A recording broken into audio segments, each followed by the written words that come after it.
स्वागत है आपका। आप देख रहे हैं SBCN न्यूज और आपके साथ मैं हूं वैशाली व्यास। आइए बुलेटिन की शुरुआत करते हैं इस वक्त की अहम खबरों के साथ। मंदसौर में प्राकृतिक प्रकोप व रोगों की मार से अफीम की फसल हुई प्रभावित। किसानों ने अफीम फसल नष्टीकरण के लिए नारकोटिक्स कार्यालय में दिया आवेदन। और मंदसौर जिला अस्पताल में कोरोना टीकाकरण को लेकर लोगों में खासा उत्साह। जिला अस्पताल के कोविड टीकाकरण केंद्र के बाहर लगी लंबी कतार। मंदसौर सांसद सुधीर गुप्ता ने भी लगवाया कोरोना वैक्सीन का पहला टीका। वहीं मनासा में भी बुधवार से टीकाकरण अभियान की हुई शुरुआत। मालवा के मंदसौर इलाके में प्राकृतिक प्रकोप व रोगों की मार से अफीम की फसल आहत हुई है। जिले में अफीम फसल प्रभावित होने से 444 किसानों ने नारकोटिक्स कार्यालय में नष्टीकरण के लिए आवेदन दिया है। इसमें विभागीय अमले ने कुछ किसानों की अफीम का नष्टीकरण करवा भी दिया है। लगातार अफीम पर बढ़ती रोगों की मार और प्राकृतिक प्रकोप के कारण प्रभावित हुई फसल के चलते अफीम का उत्पादन भी प्रभावित हुआ है। ऐसे में किसानों पर पट्टे कटने का खतरा मंडरा रहा है। किसान खेतों पर चीरा लगाने में व्यस्त थे, लेकिन कई किसान खाकरिया से लेकर सफेद काली मस्सी रोगों से भी आहत है। वहीं कांग्रेस इसे मुद्दा बनाकर सरकार से अफीम किसानों को राहत देने की मांग कर रही है, जिसको लेकर विगत दिनों मंदसौर जिला कांग्रेस कमेटी ने नारकोटिक्स विभाग पहुंचकर वित्त मंत्री के नाम ज्ञापन भी सौंपा। आपको बता दें कि जिले में 3 अलग अलग खंडों में 17,190 अफीम के पट्टेधारी किसान हैं, जिन्हें विभाग ने पट्टे जारी किए थे। इसमें से 444 ने तीनों खंडों में अफीम हकवाई के लिए आवेदन दिया है। इसमें कुछ किसानों की जिन्होंने आंशिक में आवेदन दिया, उनके खेतों में हकाई हो चुकी है। इस बार देरी से पट्टे के अलावा ओलावृष्टि, मावठे की बारिश और पाले के साथ खाकरिया रोग व सफेद काली मस्सी रोग भी उत्पादन को प्रभावित कर रहा है, जो अफीम काश्तकारों की चिंता बढ़ा रहा है। अभी जिले में लगभग 3 खंड है। यहाँ मंदसौर प्रथम, द्वितीय और तृतीय मिला के लगभग 17,000 पट्टे जारी किए गए थे इस साल, और जिसमें से अभी तक 444 पट्टे आज तक की डेट में नष्टीकरण के लिए आए हैं, उनका आवेदन आया है। और अभी अंतिम तारीख 15 मार्च निर्धारित की गई विभाग के द्वारा, तो उसके बाद ही 10 तारीख के बाद ही हमको फिगर मिलेगा, अप्रॉक्स फिगर कि कितना तक आ जाएगा। लेकिन अनुमानित ये है कि 20% से ऊपर ही पट्टे नष्टीकरण में जाएंगे। सर उनका तो हर साल आता है, लेकिन इस साल कुछ लग रहा है मौसम की कुछ गड़बड़ी की वजह से ज़्यादा लोग यही कह रहे हैं, रिपोर्ट कर रहे हैं कि मौसम थोड़ा अनुकूल नहीं होने से नष्टीकरण का इसमें फसल खराब हो रहा है। अब इसका तो अंदाज़ा तो फैक्ट्री में जाँच रिपोर्ट से बाद ही पता चलेगी कि उसका किस तरह से उसका असर पड़ेगा की जा रही है। वो विभाग में स्टाफ की कमी की वजह से कच्चा तौल का जो पहले कार्यक्रम चलता था, हमारे माननीय नारकोटिक्स महोदय ने इस साल से उसको स्टाफ की कमी की वजह से थोड़ा ऑपरेशन चेंज किया है। तो वो मुखिया के माध्यम से हर सप्ताह का वीकली रिपोर्ट ले रहे हैं हम हमारे थ्रू, और हम फिर हेडक्वार्टर भेज रहे हैं। और उसमें जहाँ कुछ एनोमली आएगा तो वो विभाग लगाएंगे टीम और वो कच्चा तौल करेंगे। पूरे देश में मंदसौर जिला अफीम की और डोडा चूरे की काश्त को लेकर बड़ा प्रसिद्ध है, और इस साल नारकोटिक्स विभाग ने अपनी नीति निर्धारण करने में देर कर दी, और उसके देर के परिणाम स्वरूप इनको पट्टे 1 माह लेट किए। और मंदसौर ज़िले का जो वातावरण है, रात में ठंड पड़ना और दिन में गर्मी पड़ना, ये अफीम के लिए अनुकूल है। 1 महीने लेट देने से ये सारा जो वातावरण था कृषि के अनुकूल, वो सारा सिस्टम बिगड़ गया। तो एक तो हमने अपने ज्ञापन में ये लिखा है कि इस जो किसानों की जो 1 महीना लेट करने के कारण इसमें जो खाकरिया रोग और काली मस्सी, धोली मस्सी का जो रोग लगा है, उससे कई किसानों की 100% फसल खत्म हो गई है। दूसरा, एक नया सिस्टम इस बार एडॉप्ट किया है। किसान अपनी फसल जो लेता था दिन भर की, वो मुखिया को शाम को नोट करवा देता था कि 100 ग्राम, 200 ग्राम, 500 ग्राम, व्हाटएवर जो भी आई। लेकिन अब किसान के ऊपर ये जवाबदारी डाली कि वो सीधा नारकोटिक्स विभाग में जानकारी भेजेगा। अब किसानों के पास एक तो एजुकेशन का अभाव, दूसरा स्मार्टफोन नहीं है, वो बड़े परेशान हो रहे हैं कि कहीं हमें इतनी सी जानकारी न देने पर हमें जेल न भेज दिया जाए। तो इन चीज़ों को लेकर हमने ये ज्ञापन दिया और गाँव में एक एक किसान का डोड़ा चूरा उखड़वाने का 10-10 हज़ार रुपये एक खेत के लिए जाते हैं। ये अभी हमारे को किसानों ने बताया, जिला कांग्रेस पे से हम जब यहाँ आए तो ये भ्रष्टाचार रोकने के लिए भी हमने इनको चेतावनी दी है कि आप भविष्य में ऐसा नहीं करेंगे। स्मार्टफोन के द्वारा इनको जानकारी देंगे कि किस किस गांव में हम पहुंच रहे हैं, और अगर इन्होंने इसमें नहीं किया तो हम निकट भविष्य में जब 15 दिन में हमारे किसान फ्री हो जाएंगे और कुछ नया आता है तो हम फिर एक बड़ा आंदोलन रखेंगे और नारकोटिक्स विभाग को किसानों के हित की योजना है उसको मानने के लिए हमें विवश कर। लेकिन चूँकि डोड़ा चूरा नष्ट करने का विषय स्टेट का है, जो केंद्र का विषय था वो नारकोटिक्स विभाग को दिया हमने। स्टेट का विषय है तो हम लोग एक ज्ञापन बना के कल कलेक्टर महोदय को देंगे। और बड़ी विचित्र स्थिति हो रही है गाँव में। हमारे एसडीएम महोदय, एसडीओ महोदय, हमारे पटवारी जी जाके उनसे कह रहे हैं किसानों से कि आपका 5 साल का डोड़ा चूरा हमारे आंखों के सामने नष्ट करना पड़ेगा। अब मुझे तो लगता है कि कोई 1 साल का डोड़ा चूरा भी कोई लेके नहीं बैठा हो, क्योंकि डोड़े चूरे की एक तासीर है कि उसमें बिच्छू बहुत पड़ता है, हाँ खत्म हो जाता है, इसलिए वो तो नष्ट कर दिया। तो मुझे लगता है कि ये एक भ्रष्टाचार की जेनेसिस होगी, उत्पत्ति का एक ये जो होगा, तो ये काम भी हम नहीं होने के कल कलेक्टर से चर्चा करके कहेंगे कि वो राज्य शासन को अवगत कराए कि अपनी इस योजना में परिवर्तन करे और भविष्य के लिए भी डोड़ा अफीम का कास्ट चलेगा तो भविष्य में भी हर साल किस तरह से डोड़ा चूरा नष्ट करना है उसकी नीति भी एक बना ताकि किसानों को पता रहे और वो उसमें कोई परेशान नहीं हो। बुधवार को मंदसौर जिला अस्पताल में कोरोना का टीका लगवाने के लिए लोगों की कतारें लग गई। सांसद सुधीर गुप्ता ने भी कोरोना का पहला टीका लगवाया। दरअसल कोरोना का टीका सप्ताह में 4 दिन सोमवार, बुधवार, गुरुवार, शनिवार को लगाया जा रहा है। समाचार पत्र, सोशल मीडिया पर प्रचार प्रसार के बाद बुधवार को पहले ही दिन लोग कोरोना का टीका लगाने के लिए बड़े उत्साहित दिखे। जिला अस्पताल के कोविड टीकाकरण केंद्र के बाहर लंबी कतार लग गई। वहीं बुधवार को मंदसौर सांसद सुधीर गुप्ता ने भी कोरोना वैक्सीन का पहला टीका लगवा लिया है। टीका लगने के बाद सांसद गुप्ता ने सभी से टीका लगवाने की अपील की।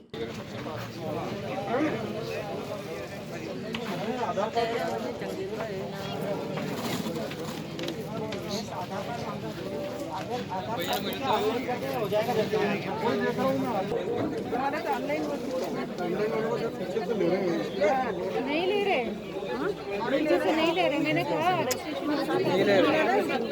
आगे से आना।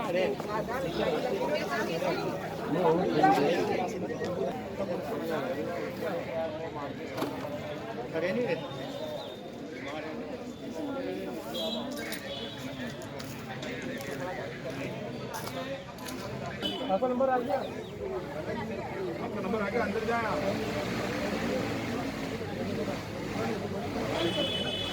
आप फिर बात तो कुछ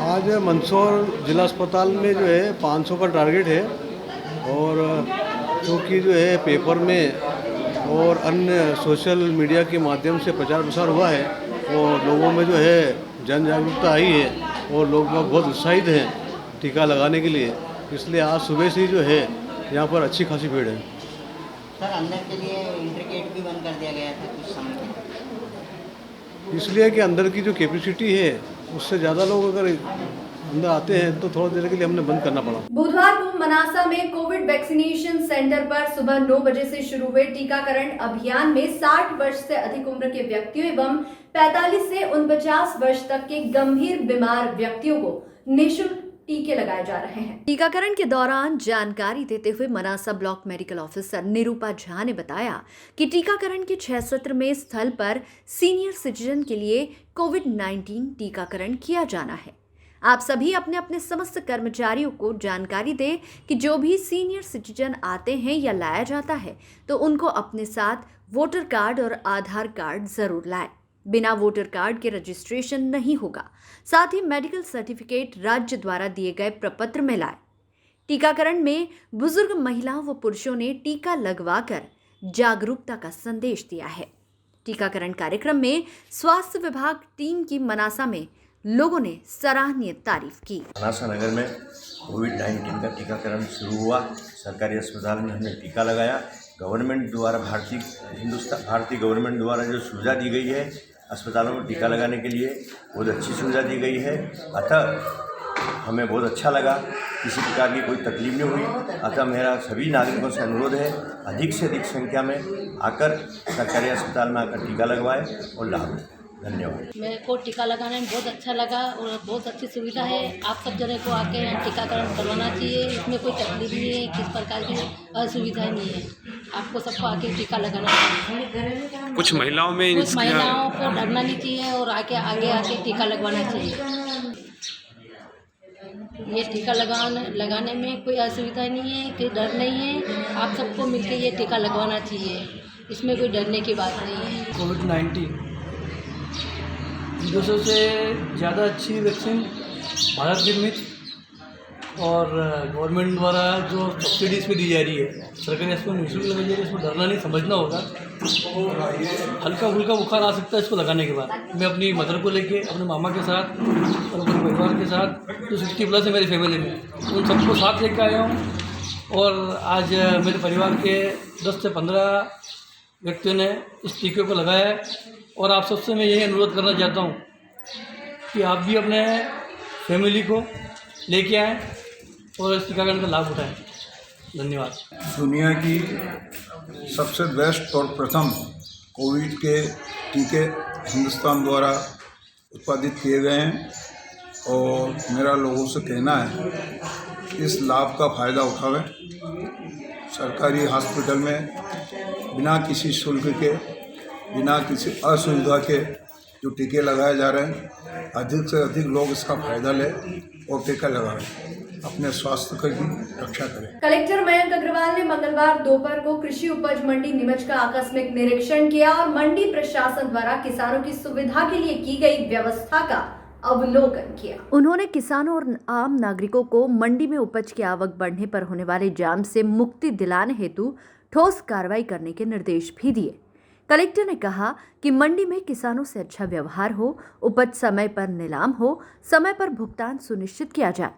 कलेक्टर ने प्रांगण में औषधीय उपजों की नीलामी, प्रांगण, दलहन, तिलहन उपज की नीलामी की प्रक्रिया भी देखी। मंडी व्यापारी संघ कार्यालय पहुंचकर मंडी व्यापारियों से भी चर्चा की। इस मौके पर एसडीएम एसएल शाह एवं मंडी सचिव सतीश पटेल भी उपस्थित थे। क्योंकि अपने प्रदेश की दूसरे नंबर की सबसे बड़ी मंडी है और अन्य अन्य प्रकार के जो जिन्स बाकी प्रदेश में नहीं जाते हैं वो सारे जिन्स अपने नीमच मंडी में आते हैं।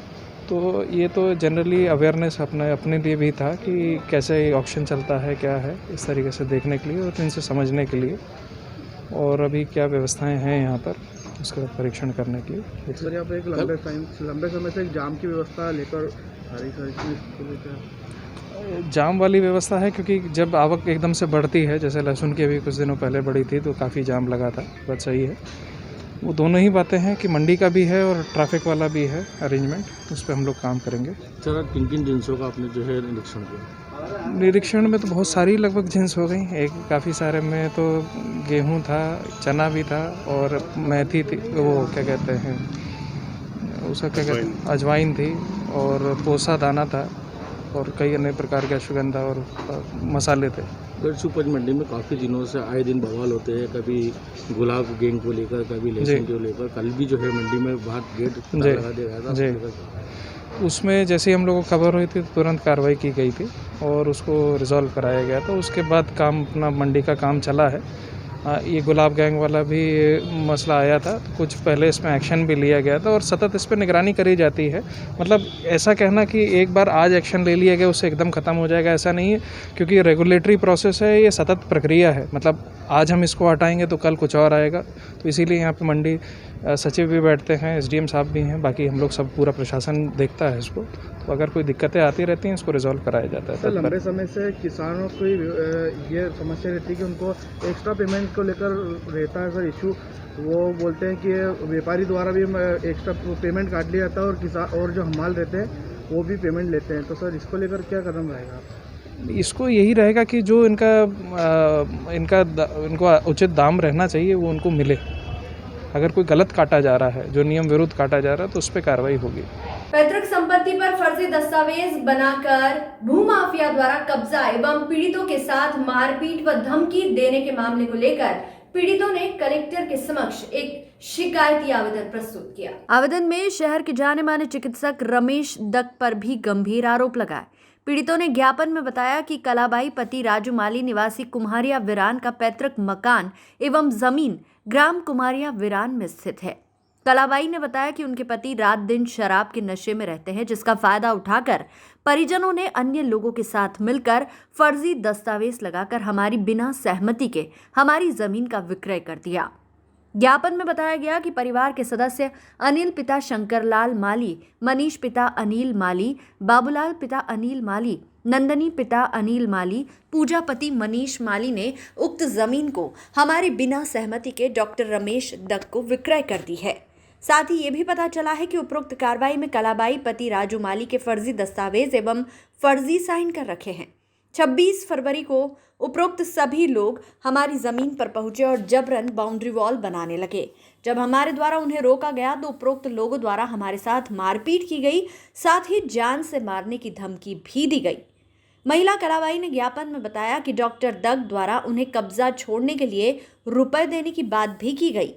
पीड़ितों ने कलेक्टर को आवेदन में उपरोक्त मामले की निष्पक्ष जांच कर पैतृक संपत्ति में हुई फर्जी लिखापढ़ी करने वालों के खिलाफ कार्रवाई की मांग की। सर, हमारी ये समस्या है कि हमारी कुमारिया विरान ग्राम के अंदर होटल राज पैलेस के सामने जमीन है, पैतृक संपत्ति है, जिसके अंदर हमारा 70 से 80 साल पुराना कब्जा है। और वो जमीन जो है हमारे ताऊजी वगैरह अंकल वगैरह ने बिना हमारी सहमति के मतलब डॉक्टर दत्त रमेश दत्त को मतलब विक्रय कर दी है। और डॉक्टर रमेश दत्त आ रहे हैं और हमारा कब्जा ले रहे हैं और मतलब प्रीकास्ट लगा रहे हैं और हमें मतलब धमकियां दे रहे हैं कि मतलब हम आपको उठा देंगे, आधे घंटे में ये कर देंगे, वो कर देंगे, और मतलब मारपीट वगैरह पे आ रहे हैं हमारे खिलाफ। और हमने इसीलिए ये कलेक्टर साहब से आवेदन किया है और कलेक्टर साहब बोल रहे हैं कि हम इस पर सुनवाई करते हैं। किस प्रकार की धमकी दे रहे हैं? वो जमीन किसकी है?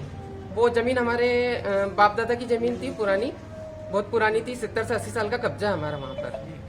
तो क्या चाह रहे हैं वो लोग? कौन है वो लोग? क्या मतलब हमारे जो ताऊजी वगैरह हैं परिवार के, उन लोगों ने मतलब पैसे ले लिए हैं और पिताजी को शराब पिला के उनके 420 में डॉक्यूमेंट्स निकाल कर और मतलब वो साइन वगैरह करवा के और भेला फुसला कर और मतलब कितनी भूमि है लगभग? वो 100 फीट लंबाई और 50 फीट चौड़ाई है। मंगलवार दोपहर में नीमच जिला चिकित्सालय में राष्ट्रीय क्षय रोग उन्मूलन कार्यक्रम के तहत मीडिया कार्यशाला का आयोजन किया गया। भारत सरकार के निर्देशानुसार प्रदेश एवं जिले को 2025 तक टीबी से मुक्त करने का लक्ष्य रखा गया है, इसीलिए जन आंदोलन चलाया जा रहा है। राष्ट्रीय क्षय उन्मूलन कार्यक्रम के तहत स्वास्थ्य विभाग की टीबी यूनिट ने 2 मार्च को जिले के सभी प्रिंट इलेक्ट्रॉनिक मीडिया के प्रतिनिधियों को मार्च माह में टीबी की जन जागरूकता एवं उसके उन्मूलन के लिए की गई गतिविधियों के बारे में जानकारी दी। इस अवसर पर नीमच जिला पंचायत के सीईओ आशीष सांगवान, जिले के सभी प्रिंट इलेक्ट्रॉनिक चैनल्स के मीडिया प्रतिनिधि एवं मुख्य चिकित्सा एवं स्वास्थ्य अधिकारी doctor Mahesh Malviya, doctor BL Rawat और जिला चिकित्सालय एवं जिले की अन्य स्वास्थ्य संस्थाओं का स्टाफ उपस्थित था। मार्च माह में जन आंदोलन माह के रूप में मनाया जा रहा है, उसके शुभारंभ और एक मीडिया कार्यशाला भी आप इसको कह सकते हैं, उसके आयोजन में आप उपस्थित हुए हैं। तो जो ये टीबी की जो बीमारी है, ये एक कम्युनिकेबल डिजीज है, जैसा एक दूसरे से फैल जाती है। तो इसके उन्मूलन के लिए शासन विभिन्न योजनाएं चलाता है। इसमें एक 6 महीने का इसका इलाज का प्रोग्राम है जो जिसको होता है, तो पूरा इसमें मार्च का महीना है, 24 मार्च को अपन वर्ल्ड ट्यूबरकुलोसिस डे मनाते हैं। इस बार शासन का ये निर्देश है कि इस महीने को, पूरे महीने को वर्ल्ड टीबी डे की तरह ही मनाना है और हर डेट वाइज प्रोग्राम उन्होंने डिसाइड करके हमको दे रखे हैं। तो उस प्रोग्राम को हर दिन मनाना है। क्योंकि हमको ये मेल 26 को मिला, 27-28 2 दिन हमारी छुट्टियाँ हो गई। तो छुट्टियों की वजह से हम इसको बहुत अच्छे से मैनेज नहीं कर पाए। आइंदा ध्यान रखेंगे, अच्छे से करेंगे। तो हर दिन की एक्टिविटी इसमें है। उसमें स्कूल के बच्चे हैं, वहाँ भी हमको डिबेट कराने हैं और प्राइवेट डॉक्टर्स हैं उनको भी शामिल करना है। जन आंदोलन के रूप में टीबी को बताना है, उन्हें स्क्रीनिंग ज़्यादा से ज़्यादा करना है, मीडिया एडवोकेसी करना है और आशा आंगनवाड़ी जो कार्यकर्ता है इनके माध्यम से हमको जन जन घर घर में स्क्रीनिंग करना है, प्रचार प्रसार करना है ताकि टीबी के मैक्सिमम केस निकल जाएँ, उनको हम उपचार पे ले लें, उनको जो शासन की योजना है, पोषण योजना है, उसके तरफ लाभ दे दें और टीबी को किसी भी तरह से हम ज़्यादा से ज़्यादा केस निकाल के इसको फैलने से रोकें। और उद्देश्य ये है कि 2025 तक इसी तरह की एक्टिविटी चलती रहे ताकि अपने देश से ट्यूबरकुलोसिस को पूरी तरह मिटाया जाए। टीबी डे कब और किस तरह से पूरा महीना टीबी डे बनाया जा रहा है? पूरा महीना इस बार हम सेलिब्रेट करेंगे। उसमें जो पर डे की एक्टिविटी अलग अलग है, तो उस एक्टिविटी को हर दिन के हिसाब से जो उन्होंने भेजा है वैसी एक्टिविटी करेंगे। तो उसका जो कैलेंडर है वो आप लोगों किस तरह से लोगों के डोर टू डोर जाके टीवी की समझ जाएगी, किस तरह से हर जगह टीवी को लेकर प्रचार किया जाएगा? इसमें जो हमारे टीवी के कार्यकर्ता हैं, आशा है, आंगनवाड़ी है, उनको कार्यशाला के माध्यम से सेंसिटाइज कर देंगे और ये हर घर में जाके स्क्रीनिंग करेंगे, पूरे महीने भर चलेगा। नीमच अखिल भारतीय बंजारा रूप सेना संगठन मध्य प्रदेश के बैनर तले बड़ी संख्या में बंजारा समाज के लोग मंगलवार शाम 4 बजे पुलिस अधीक्षक कार्यालय पहुंचे, जहां पर उन्होंने कैंट थाना में झूठा प्रकरण दर्ज करने को लेकर पुलिस अधीक्षक सूरज वर्मा को ज्ञापन सौंपा। ज्ञापन में बताया गया कि हमारे द्वारा विगत 31 वर्षों से मऊ रोड पर 1250 वर्ग फीट जमीन का विक्रय किया गया, जिसका नामांतरण आदेश तहसील कार्यालय नीमच द्वारा 19 जून 2020 को स्वीकृत किया गया। लेकिन हमें समाचार पत्र के माध्यम से 27 फरवरी को पता चला कि उक्त भूखंड को लेकर नीमच कैंट थाने में दिव्य प्रकाश पिता हेमंत गोयल द्वारा मुझ स्वयं रामचंद्र पर और मेरे पुत्र ईश्वर राकेश के खिलाफ प्रकरण पंजीबद्ध करवाया गया, जो पूर्णतः फर्जी है। हमें किसी भी प्रकार की जानकारी कैंट थाने पर नहीं दी गई और न ही बयान दर्ज करवाए गए। रिपोर्टकर्ता से हमारा किसी प्रकार का कोई लेना देना नहीं है। हम पिछले 30 वर्षों से होटल संचालित कर रहे हैं। अवैध कब्जे का तो कोई सवाल ही नहीं उठता। मेरे पास भूखंड के सभी दस्तावेज मौजूद है। ज्ञापन में मांग की गई कि झूठी कार्रवाई को निरस्त कर झूठी कार्रवाई करने वाले दिव्य प्रकाश गोयल के खिलाफ कड़ी से कड़ी कार्रवाई की जाए।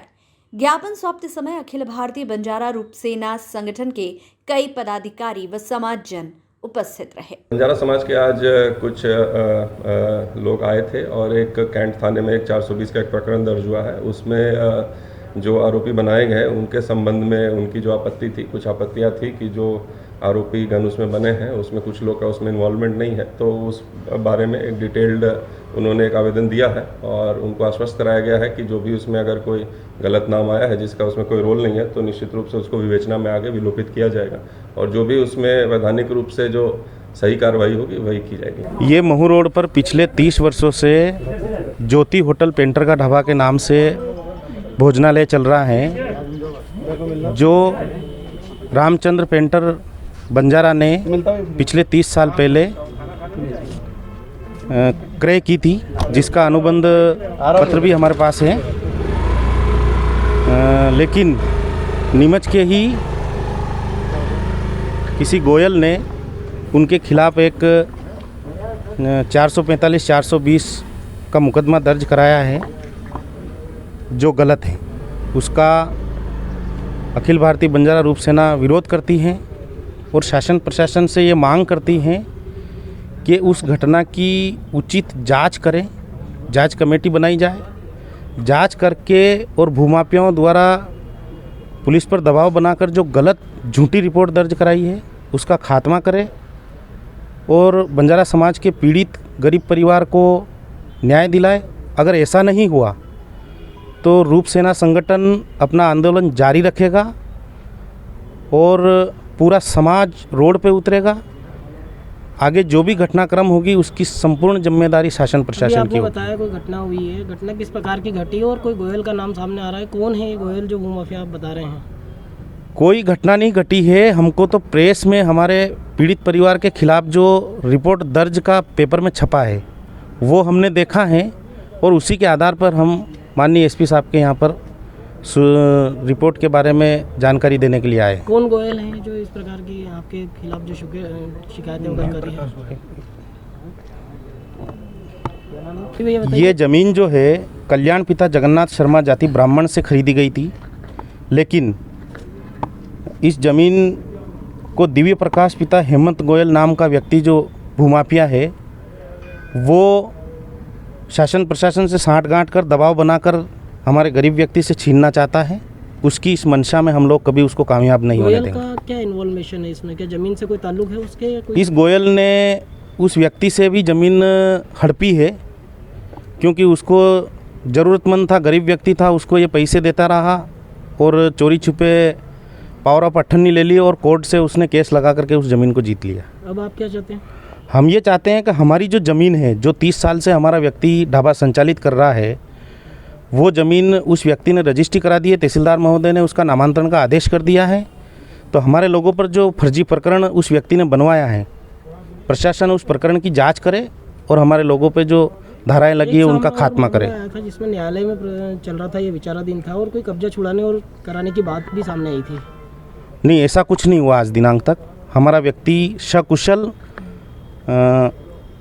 कल्याण पिता जगन्नाथ जी के साथ में अच्छे संबंध है उनके, और दोनों आपस में सहयोग के रूप में वहाँ पर अपना व्यवसाय कर रहे हैं। अभी आपने एसपी साहब को ज्ञापन दिया, क्या आश्वासन दिया उन्होंने? एसपी साहब ने बोला है कि इस प्रकरण की जांच की जाएगी, यदि गलत हुआ है तो उस पर जांच की जाएगी। कलेक्टर मयंक अग्रवाल ने मंगलवार सुबह 11 बजे कलेक्ट्रेट सभाकक्ष नीमच में जनसुनवाई करते हुए 72 लोगों से रूबरू होकर उनकी समस्या सुनी और उपस्थित अधिकारियों को प्राप्त आवेदनों का त्वरित निराकरण करने के निर्देश दिए। इस अवसर पर एडीएम SR नायर, जिला पंचायत सीईओ आशीष सांगवान एवं विभिन्न विभागों के अधिकारी उपस्थित थे। जनसुनवाई के दौरान जिले भर के दूर दराज और ग्रामीण इलाकों से लोग अपनी शिकायतें व समस्याएं लेकर पहुंचे। कलेक्टर व आला अधिकारियों ने शिकायतकर्ताओं को जल्द उचित कार्रवाई का भरोसा दिया है। मंगलवार को दोपहर में नीमच जिला कलेक्ट्रेट कार्यालय में बड़ी संख्या में गांव पीपलियाहाड़ा के ग्रामीण पहुंचे, जहां उन्होंने कलेक्टर मयंक अग्रवाल के नाम एक ज्ञापन नायब तहसीलदार प्रशस्ति सिंह को दिया। ज्ञापन में बताया गया है कि उनके गांव की नई आबादी, जहां पर ये सभी ग्रामीण रहते हैं, जो कि गांव से आधा किलोमीटर दूर है, वहां सड़क निर्माण नहीं हुआ है। इतना ही नहीं, रास्ते में नाला है जिस पर पुलिया नहीं बनी है। बारिश के दौरान नाले में पानी होता है, जिसके कारण आवागमन पूरी तरह से बंद हो जाता है। ग्रामीणों की मांग है कि पुलिया व सड़क का निर्माण जल्द से जल्द किया जाए।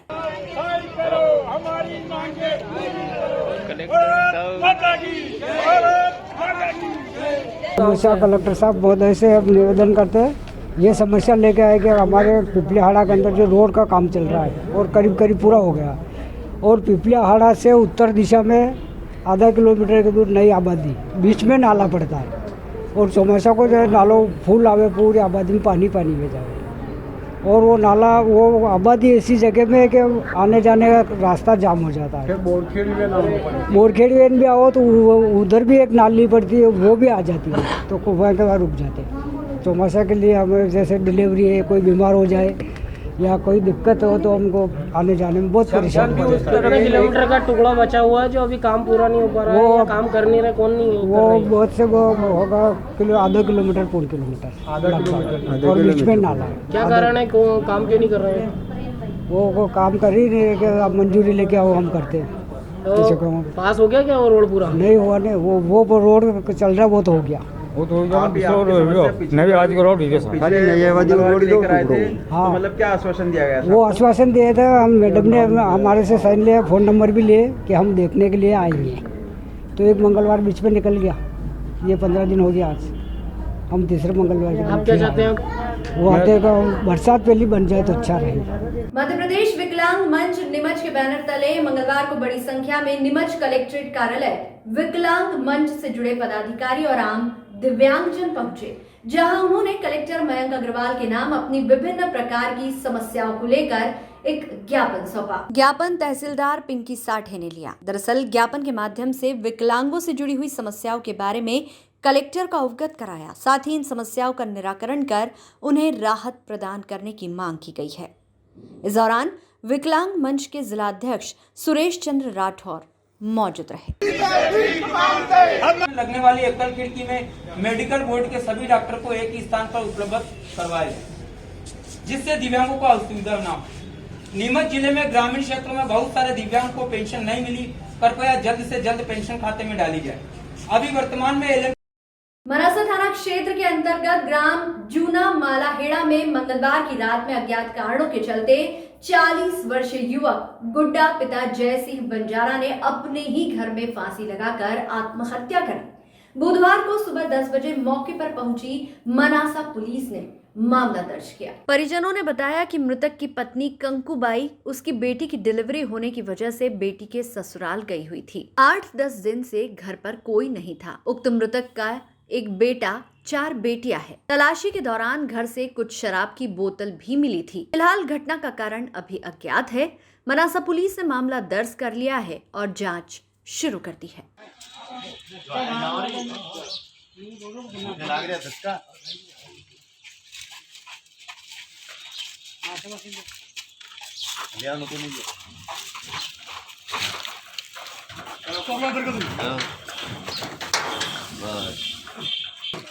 डाला लगाओ पहले।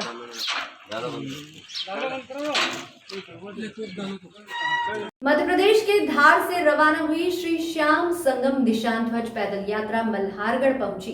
ये यात्रा राजस्थान के सीकर से प्रसिद्ध खाटू श्याम दरबार में पहुंचेगी। मल्हारगढ़ पहुंची इस यात्रा का श्याम प्रेमियों ने स्वागत किया और भोजन प्रसादी करवाई।